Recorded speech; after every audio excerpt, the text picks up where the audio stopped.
Hello everyone, good afternoon, magandang tanghali sa inyong lahat and welcome to Brewing Live, all new season episode 44. So this is for mental preparedness in the new landscape of living amidst the challenges that we are experiencing in our current season. Okay, so Brewing Live is a community service of Decaf Coffee Republic, the coaching hub and the home of certified life coaches here in the Philippines. So in partnership with Life Coach Philippines, our heart here as game changer is to brew mental fitness in your space and help nurture holistic mental health for you and the people around you that matters to you. Okay, so shout out to my fellow game changers. Hello, hello, for serving in this corner of the digital space and advancing life coaching authentically and ethically. So hello, hello to my fellow game changers. Thank you for all that you do.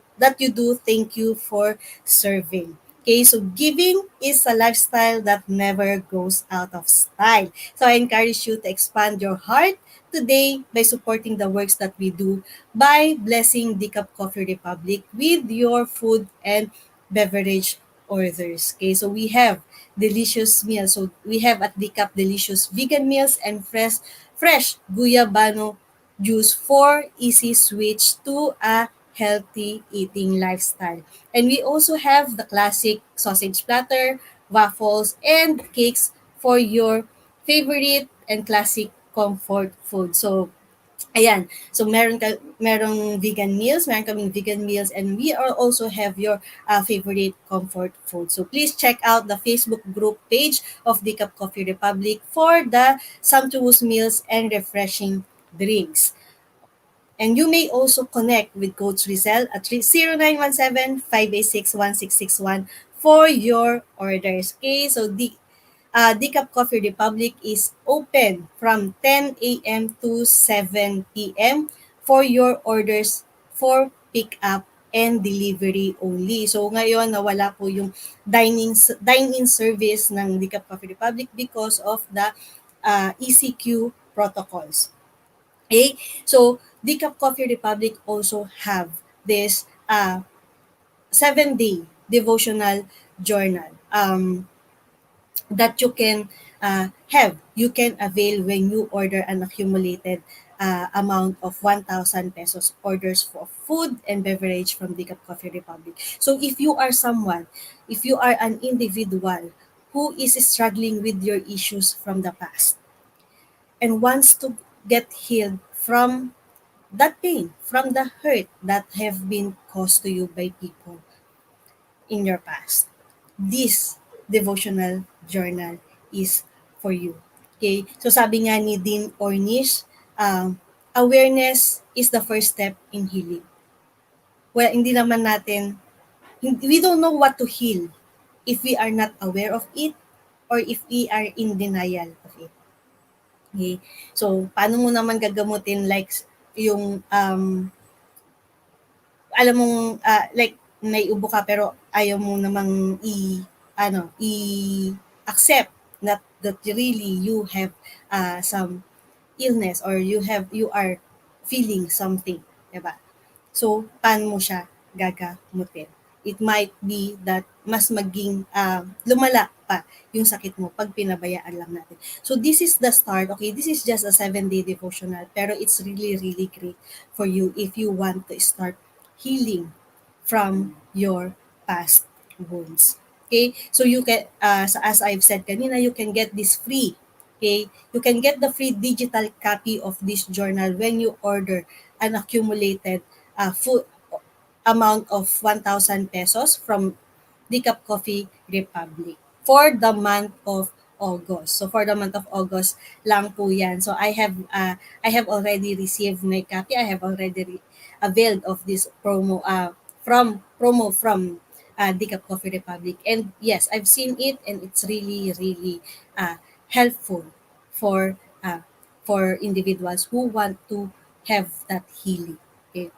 So for other ways to support our community works, you may now give us some stars. So meron na pong feature si Facebook group to have stars, and you can donate any, you can click there any amount that you want of to give in during this session. So, or you can also give us some love gifts through fund transfer. So makikita niyo po sa caption ng video na ito yung bank info or GCash info ng Decaf Coffee Republic. So let our hearts expand today. Okay, so if you just joined us in, so pag yung mga kaka-join lang ngayon, kakapasok lang during this session. So hello, welcome, and thank you for joining me live today. So you may circulate the link of this video to invite your friends to watch with you. Okay, so you may also tag them in the comment below and give them some shout outs, words of encouragement, words of motivation, and best, just acknowledge and express gratitude to these people that you want to give a shout out to. Okay, so as for me, let me give my shout outs to fellow mental model collectors. So marami dito ngayon yung uh, sumasama. Okay, so I have here mga nag-join sa atin on this session, and most of them are also fellow mental model collectors. So shout out to you.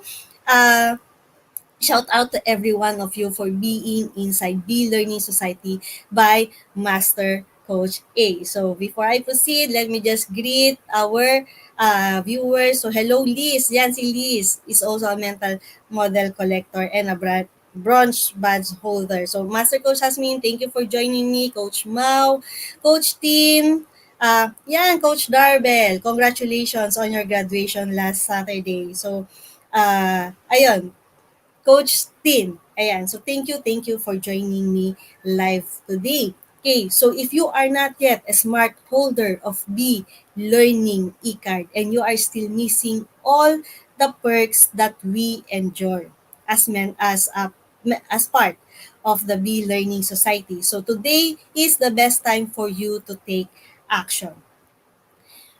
Connect with Coach Rezzhel to our magic number 0917-586-1661 to join the B Learning Society, the tent maker of B Learning Home for Mental Fitness. So Master Coach Hay has a vision, and she wants to build a facility for mental fitness. Okay, so connect with so if you are a member or a holder of the B Learning e-card, you will enjoy 3 perks. So yung first perk natin is a 5% discount for food and beverage orders from the Cup Coffee Republic. And then the second perk that we will get is a full access to the Mental Model Masterclass by Master Coach A, happening every third Saturday of the month.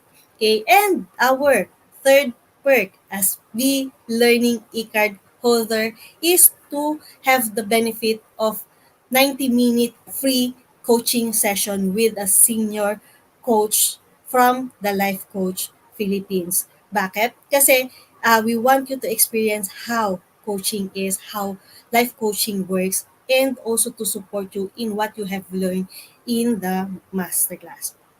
So this month's Mental Model Masterclass is scheduled on August 21. So sa August 21 na po yan. Today is August 13. So less than 10 days, we will already have our Mental Model Masterclass for the month of August. So that will be at 7 p.m. So Master Coach A will teach us the mental model of the 21st Pali Math. So register now and discover how the common belief of that the jack of all trades, master of none, kaya ba yun, can be hindering your progress. Okay, so for more information and registration assistance, again, just connect with Coach Rezzhel to 0917-586-1661. Okay, so for today's episode, I will be sharing with you about being isolated no more. So please do tag your friends and forward this video link and invite others to join our conversation on mental preparedness. Okay, so let me just introduce myself.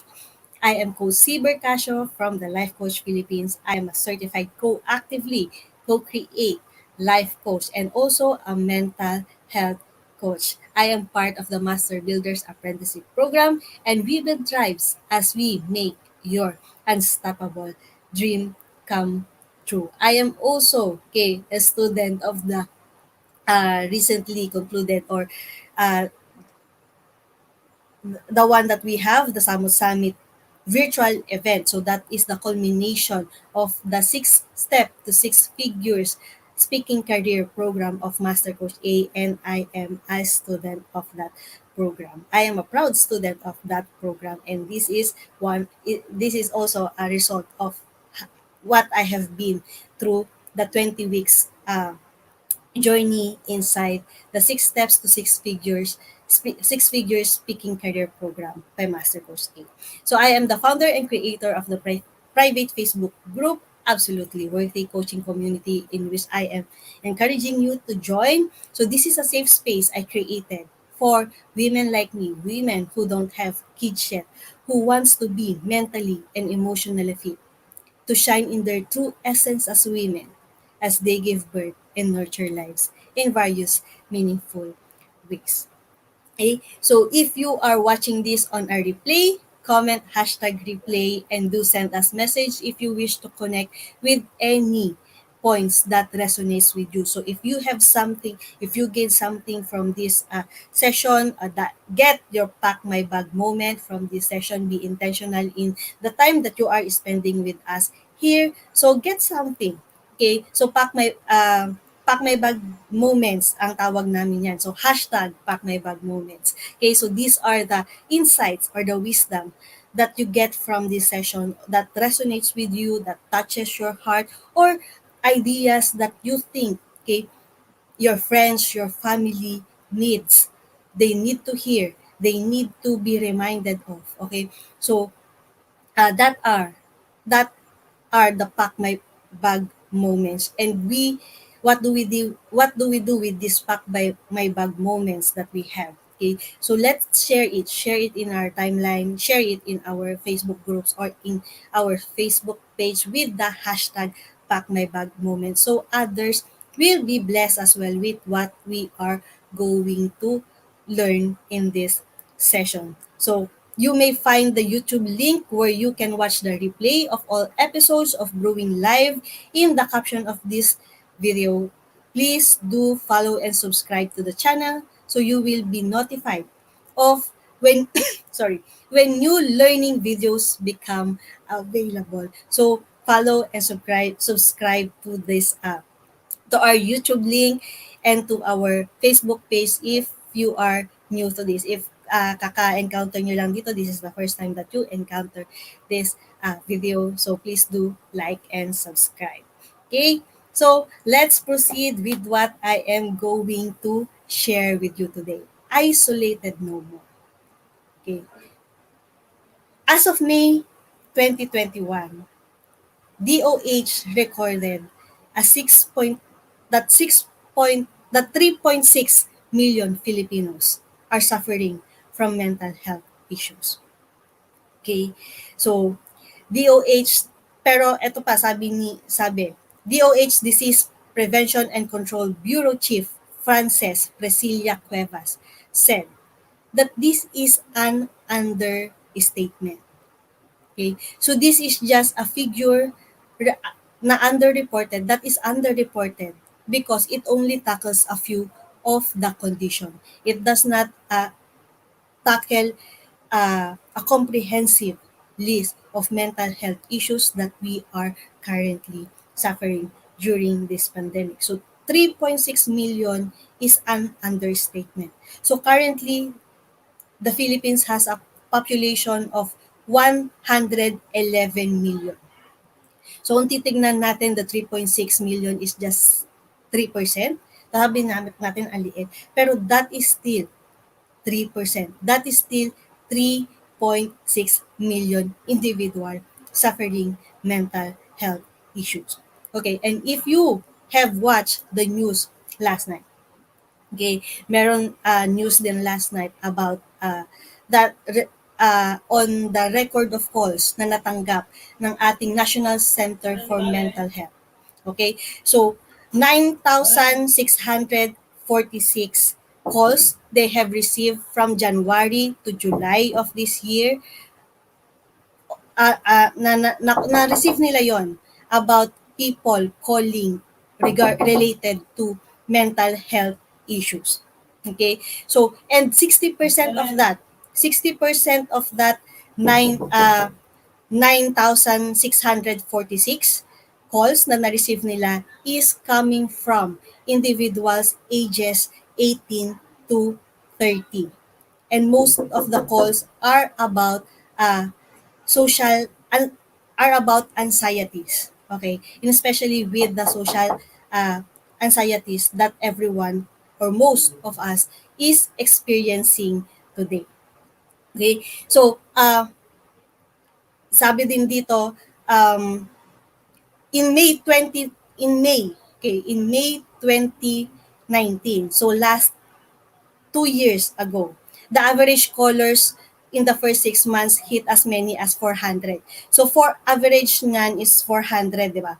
So imagine ngayon, for the last 7 months, we received, okay, 10,000 calls. So yung increase niya is really yung increase niya is really big for us now. So, mafe-feel na natin yan now that we are 2 years into the pandemic. More than 2 years into the pandemic. And now we can really feel the mental health implication of what we are experiencing. Okay, so the coronavirus pandemic is inducing a considerable degree of fear, worry, and concern among us. And the psychological impact includes elevated rates of stress and anxiety sa karamihan sa atin. Okay. And on the news, kung napanood nyo yung news kagabi, they have, may mga tips silang sinabi. Nakalagay doon payo ng mga eksperto. And most of the tips that they have provided talks about connectedness. Okay? Relates about being connected to other people. So, yung sabi nila doon, kumustahin daw, kausapin daw natin yung mga bata. Sabay-sabay kumain in a way that we are engaging during meal times. So, and maghanap ng mga gawain kung saan lahat ay magkakasama.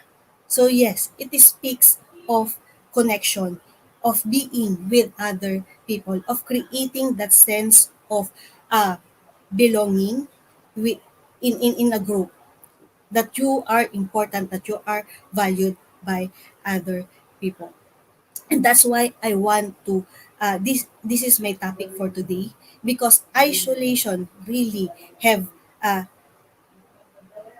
can affect greatly our mental health. And mas na-increase yan because of this pandemic, because of the protocols that were imposed upon us. The protocols keep us safe, okay? 'Di ba? Sabi bawal mag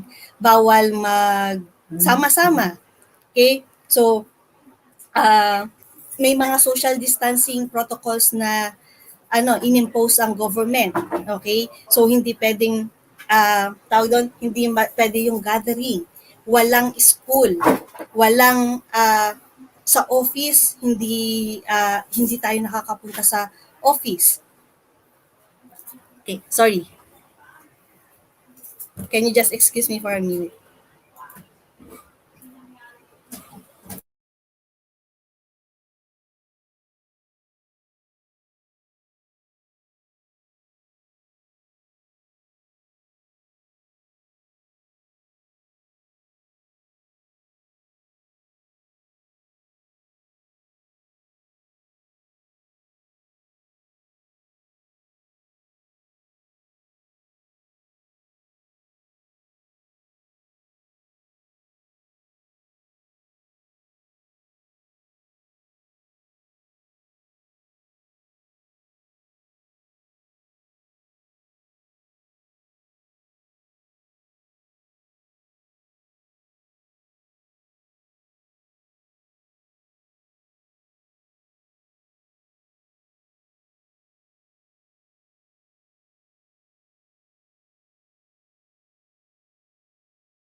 Hello, ayun. Sorry for that interruption. Nagkaroon lang po tayo ng technical issues with our uh, connection. So, yun.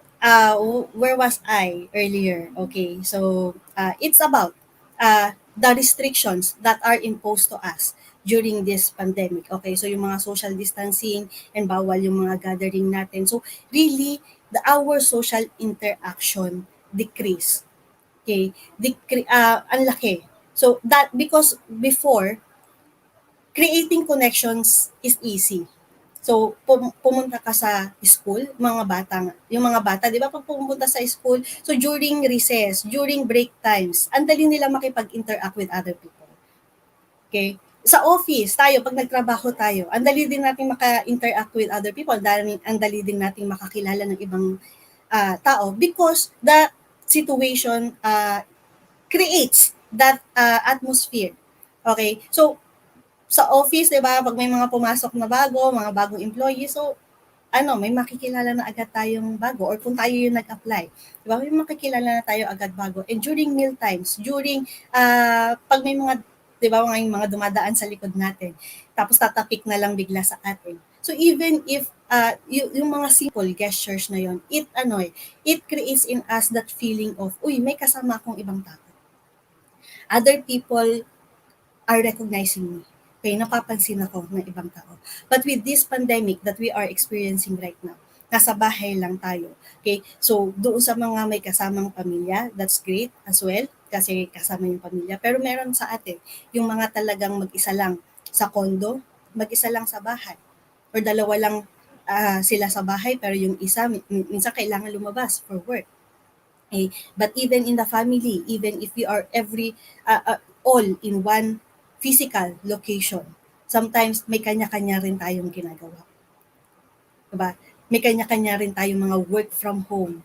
Tapos yung mga bata nag-aaral, may kanya-kanyang aral din. So really that connection, okay, we need to be intentional. We have to be deliberate in creating that connection during this pandemic season. Hindi kasi siya naging natural sa atin. And that's why what I'm going to share with you today as well is 8 strategies, okay, or 8 suggestions on how we can cope with isolation and loneliness. Kasi loneliness is also one effect, okay, that we experience when we are isolated. Let me just, tell you this story, okay? So my father recently was diagnosed or nagka-positive siya with COVID, and he was sent to the hospital. Ay, yung first few days niya nasa lang pala siya, quarantine facility. So almost a week din siya sa quarantine facility. Mag-isa lang siya doon sa kwarto. May ibang tao sa ibang facility pero mag-isa lang siya sa kwarto. And then after that, medyo nag-deteriorate, nag-worsen yung condition niya. So he needs to be brought to the hospital. And doon sa hospital, sinamahan siya ng sister ko. So they are two inside the hospital room. But, tawag doon, when my father got home, magaling na siya ngayon, he is already recovering. But when my father got home, tawag doon, kwento niya yung karanasan niya during nung na-quarantine siya and when he was in the hospital. And what his term is, sabi niya, para daw siyang nasa Bartolina. Para daw siyang nasa Bartolina because of the isolation, because of the condition that he experienced in the facility. So, and my heartbreak for my father because nakita ko rin that yes, he is affected physically, but more than physically, yung mental health ng father ko is also affected. Yung mag-isa ka lang, wala kang kausap, wala kang masyadong gagawin, parang torture. Torture yon sa atin. Torture yon sa isang taong mahilig makipag-usap or torture yon sa taong normally may kasama, normally may kausap. Okay. So here are the 8 strategies or suggestions that I would like to share with you to cope with isolation and loneliness. So the first one is to find hope and courage. Okay. So let's find hope and courage. So when this is the time that we really need to be intentional, to be deliberate, to decide to find hope and courage now that we are in the pandemic season, now that a lot of us is struggling, now that a lot of us is suffering from the effect of this pandemic. So we need to be intentional. We need to make a choice to find hope and courage amidst this pandemic. So um, you will need that courage to help you stretch your comfort zone. We really need that courage to stretch beyond our comfort zone. Kasi dati komportable tayo. We go to work, we go to the malls, we go to parties, di ba? That's normal to us and that's what we've been comfortable with. Pero ngayon, that we are uh, restricted to go out, we are restricted to have to be in a large crowd. Okay? It's not comfortable to us and creating that connection with other people will have to uh, take effort to do and it takes courage to do the things that we are normally not doing. Okay, and but then again, it's not just courage. Okay, you also need to have that hope. Okay, hope will provide you with that ray of light at the end of the tunnel. Okay, it may seem so far away. It may seem like ang layo-layo, ang tagal-tagal, ang tagal na natin na-experience ang pandemic and ang tagal pa natin na-experience ang pandemic. So it may seem like the light at the end of the tunnel is so far away. But we have to have that hope. We have to find that hope in us. And if you need help finding that hope, okay, just connect with us here in the Life Coach Philippines and we will help you. We can offer you a program uh, for that. Okay? So yun, just but that's very important. Let's find the courage and the hope to live our lives during pandemic. The second one is to cultivate gratitude. Always to be grateful with everything that is happening to us. Okay? So things might be at the worst. Okay? So we might be at the worst time of our life na hindi pa natin nararanasan. But again, we have to be intentional and deliberate as well. Let's find the things that we can be grateful for. Let's find the things that brings us, okay, tawag doon, yung mga bagay-bagay na maipagpapasalamat natin. Like, pagpasalamat natin na buhay pa tayo hanggang ngayon. Pagpasalamat natin that we still have work until now. Ipagpasalamat natin na nandiyan pa yung kapamilya natin until now. Pero if those are things are not applicable to you, so find something. Find something to be grateful for. Okay? Because uh, finding things that you can be grateful for can steer you in the right direction. Okay, it will steer you away from the negative thoughts, away from worries, but it will direct you to something that is more positive, that is more beautiful. Sabi nga ni Master Coach, life is beautiful. Let's live life beautifully. Okay, so gratitude will remind us of what's most important to us. So ano ba ang importante sa'yo? Let's be grateful for that. Okay? Yung third natin is to keep yourself involved and active. Keeping yourself involved and active. Okay? There are times kasi that we may be with a group of people, may be amidst a crowd of people, but we still feel isolated. We still feel alone. because we are not involved.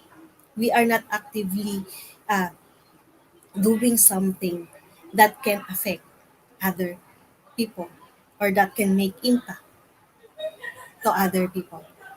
So this is being active and involved is very important because when you are involved and active, you will have no time to think about the feeling of loneliness or being isolated. Okay. The act of participation and movement will immediately involve your emotion. So kapag nakikihalubilo ka sa ibang tao or you do activities with other people, yung emotion mo nandun. Kung talagang present ka during that time. So example, we have this be learning masterclass that happens every month. Okay? So that is more than the learning, more than the masterclass that Master Coach A is teaching. It's actually the creation of connection with fellow students na nandoon. Na yung maging present ka during that moment and to participate sa mga breakout sessions, makipag-participate ka pag may mga sinasabi ni Master Coach Aaron, give me some emojis, give me some love. That's actually what we do because we want to create connection. We want to reach out. Don't want you to feel alone and isolated. So, be involved and active. So, dun sa mga activities nyo, sa meetings that you have, the things that you do at home, be involved and active. Okay? Not just an silent observer. Not just ignoring the yung opportunities to be connected with the people around you. So that's the third, keep yourself involved and active because it will really help you so much in to cope with the isolation and loneliness. Okay, our fourth one is to nurture your creativity. Nurture your creativity. Sasabihin natin, hindi naman ako creative. Diba? Remember, nung bata pa tayo, iba-ibang klase ng creativity meron tayo. Diba? Mag-drawing, mag-sulat ng calligraphy, sewing. Sino dito yung mga may homeroom classes before? Sewing, cooking, macrame, knitting. Marami tayong pwedeng gawin that will nurture our creativity. Sometimes, iniisip natin na hindi naman tayo creative kasi somewhere along the way from nung mga bata pa tayo to nagkaedad tayo, naging focus kasi natin is yung mga ibang bagay na hindi naman talaga natin na nurture or nabigyan ng attention yung pagiging creative natin. Pero it's there. Be intentional in finding it. Be deliberate in finding it. And you will find it. That creativity inside of you. So this is the time, okay? This is the time during pandemic. You can nurture that creativity in you. And that is something that will give you a pleasant feeling, okay? Maging masaya ka in what you do, in the things that you create, okay? Hindi siya necessarily kailangang maganda, o dapat perfect yung drawing ko, or dapat perfect ako kumanta, or dapat perfect ako. But really, creativity is creating something out of what you can do. Just create something. Okay? So before I proceed with our next four suggestions on how we can cope with isolation and loneliness, so let me just greet our viewers joining me today live. Okay, sa baka minto kanina. So, Ayan, Master Coach Jasmine, be learning. Coach Rezzhel, hello, hello. Thank you, Coach Marife. Ayan, Coach Marife is from Tacloban. Thank you for joining me. Miss Iris, so tinag niya si Miss Iris Picardal. If you can join us today, I would be glad. Ayan, so it will be we will really appreciate that. So yan, maraming mga tinag pa si Coach Marife, Miss Angelica, Sir Tyron. I met si Sir Tyron in one of the workshop ni yung mga presentation na ginawa ni Coach Marife. Okay, so Coach Lady Jen, hello, hello. Thank you for joining me and congratulations on your graduation last Saturday. Hey, Coach Glacy, Coach Partner, thank you for being here. So, watching from Bataan. And also, we have Coach Joanna here from Laguna. Okay. Coach Rezzhel, sabi niya dito, we need to be intentional to find hope and during this pandemic. Yes, we have to be intentional.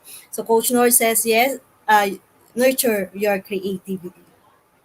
Um, Ayan, so Coach Saivel, natag din niya si Coach Saivel. So Coach Saivel, if you can join us during this session, we will really appreciate it. Ayan, so keep your comments coming. If you have something here that resonates with you, so please just message there. This is a safe space for you to express and create connection. Okay, so on to our fifth. Our fifth is to avoid indulging in addiction. Avoid indulging in addiction. So during this pandemic season, during the time that you are isolated, that you are alone, it's so easy really for us to be addicted to something.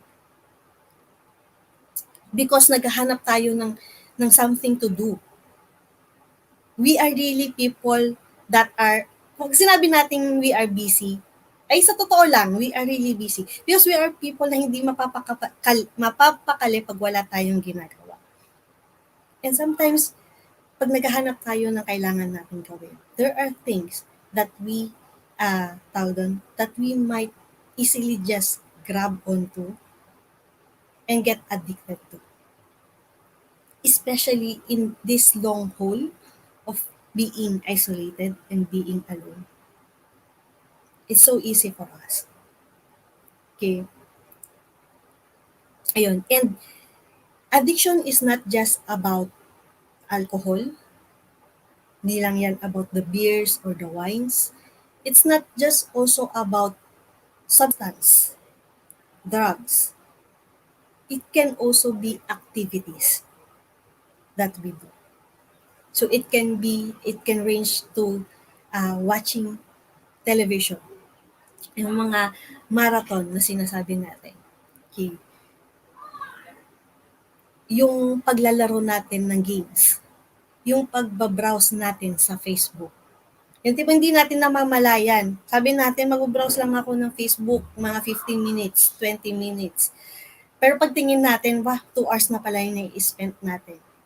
So, where did our time go? And then, sasabihin natin, visit. Diba?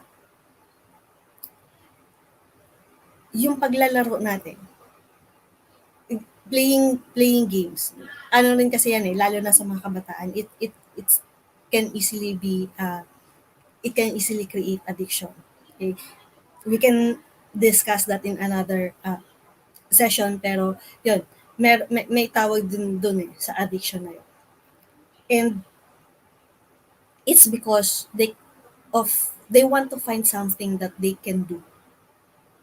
They want to find something that they can spend their time with on. But let's be aware, okay, what the activities that we are we doing it na minsan na parang hindi natin mapigilan yung sarili natin kahit gusto natin pigilan. Parang, ayoko nang mag-browse ng Facebook pero panay pa rin ang scroll. Sino nakaka-relate? There are moments that may ganun din ako. Kaya I have this really time to ang tawag doon, detoxify. So I have this time that I don't really tawag doon, see or use my phone or use my laptop for me to to have that not so easy access to the social media. Kasi, yun nga, minsan nawawala na yung oras ko, kaka-browse. Yung mga may makikita ka doon na videos na, ay, ang cute naman ito, sige, panoorin ko. Maya-maya nakasampung video ka na, 30 video ka na ng panonood. Because really, it brings us, okay, it relieves us of the worries that we have. But let's think about it. Is this the right activity that for us? Is this the right activity for us to be spending our time with? Because if it is something that will create more problems later on, baka kailangan nating mag-isip. Diba? Number 6. Okay, don't dwell upon the negatives. Don't dwell upon the negatives. So, tawag dito, definitely, this pandemic has brought us a lot of negatives. The struggles, the pains na walang tayo. We've lost loved ones. Nawalan tayo ng work. Everything is so, restricted. Ang hirap gawin ng lahat. Okay. With this, don't dwell on the negative. Hindi ko naman sinasabing i-deny nyo lahat yan. Don't acknowledge everything. It's just that, yes, acknowledge it, but don't dwell on it. Don't spend time worrying about it, especially on things that you cannot control. Kasi wala rin naman tayong magagawa, bakit pa natin pag-aaksayahan ng panahon? Our time is precious. So let's think of active things that will make our time worthwhile. Okay. 7, explore your passion and life's purpose. So this might be the time for you to explore your passion and life's purpose. So that is, again natin sinasabi, ang haba-haba ng biyahe, yung travel time natin, sobrang ipit tayo. Wala tayong time to explore our passion and life's purpose. So if you have extra time on your hand, this is the time for you to discover what you are passionate about, what your purpose in life is. And if you will only listen to a lot of sessions, episodes here in Brewing Live, in Coaching Team Talk, a lot of the coaches talk about your purpose. Yan, si Coach Rezzhel really talk about our purpose in life. So if you want to find your purpose in life, watch those episodes.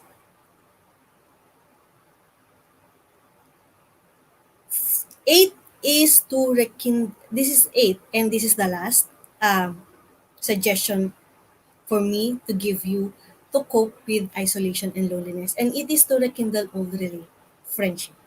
Rekindle old friendship. Ito yung mga kaibigan mo nung elementary, nung high school, nung college, yung makakilala mo nung yung mga nauna mong work.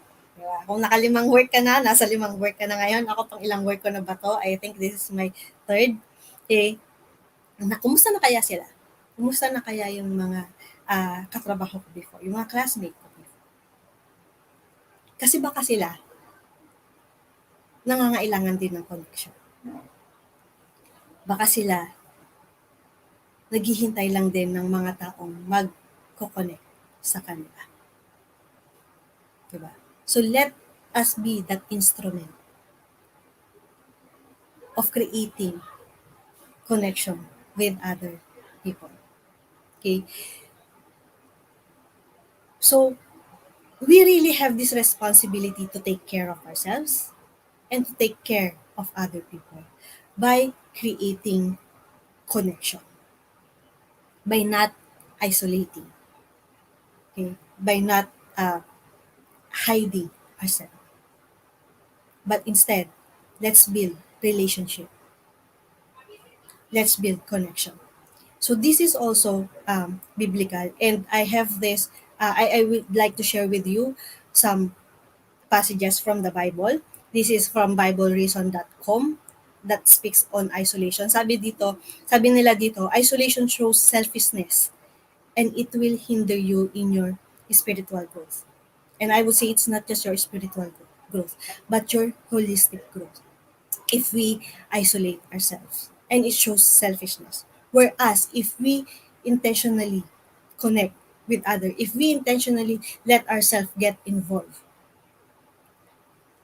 and create impact, diba? We can help others and we will grow personally. Okay, so God did not make us to be alone. We are part of the body of Christ and we are to have fellowship with other members of our church. So we are not created to be alone. Sabi nga dito Genesis chapter 2 verse 18. Nung ginagawa ni Lord ang tao, sabi niya, the Lord God said, "It is not good for man to be alone. It is not good for man to be alone. I will make a helper suitable for him." So una pa lang, alam na ni Lord, hindi maganda, hindi makakabuti sa atin ang maging mag-isa. That's why He created a partner. Usually this verse is used for for weddings. Pero really, it's not just that. Sinasabi lang talaga dito ni Lord. We need to create connection with other people. We need other people for us to live our purpose. Next one is from Hebrew chapter 10, verses 24 to 25. Nakalagay dito is, "And let us consider how we may spur one another on towards love and good deeds, not giving up meeting together as some others are in the habit of doing, but encouraging one another, and all the more as you see the day approaching." So, dito sinasabi that we have to be the one to initiate. We have to spur one another. Let us initiate to tap the other person and to ano steer that other person towards love and good deeds. Not giving up meeting together. Okay? So if dati kasi yun nga, as I've said kanina, in an office, in a school setting, normal lang sa atin, magkakasama tayo kasi scheduled by 7 o'clock, dapat nasa office na ako, by 8 o'clock nasa office na, bam! Andyan na yung mga tao. Pero at this point, during this pandemic, wala eh. And we really have to be intentional in creating that. So don't give up meeting one another. So if you want to meet regularly, just join us in our brewing live sessions. Just join us in our coaching ping talk session and be active. Participate in the comments. Make comments kahit anong klaseng comment yan. We will really appreciate it. Just for us to know that you are there, that you are alive. Okay, so we also have this Be Learning Society that is happening, that we have a masterclass every month. You can also participate in that so that we create that connection with other people. And the third verse that I would like to share with you is from Ecclesiastes chapter 4 verse 12. So nakalagay dito, a person standing alone can be attacked and defeated, but two can stand back to back and conquer. And even better, three are even better, for a triple braid cord is not easily broken. So if you are alone, standing alone, you can be attacked and easily defeated. Kasi mag-isa ka lang eh. And sometimes it not it's not outside people that defeats us, but things that we think. The negative thoughts that we have can defeat us. Whereas if meron kang kasama, if there are other people that is connecting with you, that is holding the rope for you, yung mga negative thoughts minsan nawawala. We won't have time to think of those negative thoughts. We can just acknowledge them, but we can just let go of them. Okay? And instead have this encouraging word from other people that we are in contact with. Creating connection is a decision. that we have to make. Hindi, al- maybe a lot of us are thinking, I am just waiting for others to connect with me. I am just waiting. So this is one opportunity. If you are watching this is one opportunity that I am reaching out to you. We at the Life Coach Philippines is reaching out to you. So, ano, nasa sa iyo na yun. If you want to reach out as well. So get this hand that we are offering to you. Because it is a decision that you have to make. Hindi ka namin pwedeng pilitin. It can only be you. So if you are not regularly having fellowship, you are not regularly meeting with other people, with other that are important to you. Or if you think you don't have that kind of community, join us. Join Coach A coaching community. Join us in B Learning, and let us create that connection. And bonus, yeah, marami tayong matututunan sa mga lessons. And knowing Master Coach A, she really gives more, 10 times more value than anyone else. So that's all that I am going to share with you today. And thank you for joining me live. Ayan na, andyan na si Coach Syvel. Hi, Miss Filma, Angelica. Thank you for joining me live today. Ayan, so I really, really appreciate you being here today, creating connection with me, creating connection with our other viewers. Thank you. Okay, so as I end, thank you for joining me today and supporting the advancement of mental fitness because of the ongoing ECQ, the free talk.